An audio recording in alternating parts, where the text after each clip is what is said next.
Step 2. Asset analysis. When you die, your assets, such as your bank accounts, investments, and properties, businesses, and cash, such as your fixed deposits, bank accounts, and future insurance payouts, will be formed into an estate. Note, your assets, businesses, and cash do not immediately go to your beneficiaries, but rather will be passed through a funnel upon your death to determine your gross estate. However, very often, there will be gaps in the funnel that many people are unaware of. These gaps represent leakages in your assets. Leakages can take many forms. We use the acronym DEBT to represent 4 of such leakages. D, short for debts, such as your properties, mortgages, credit cards, and scholarships. E, short for expenses, such as hospitalization fees and legal fees. B, short for business guarantees, such as business loans and bank loans.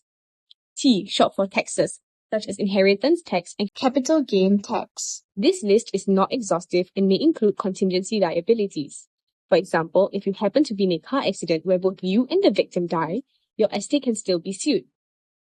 Additionally, if you are a professional, such as a lawyer or doctor, your client or patient can sue you if you misrepresented them or misdiagnosed them. Moreover, if you are a divorcee, your ex-spouse can sue against your estate when you die. Note, these debts do not go away even if you die, and people can sue the debts against your estate, hence the leakages.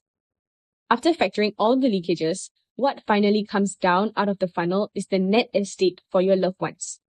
Question is whatever you have planned for your loved ones still enough after the leakages?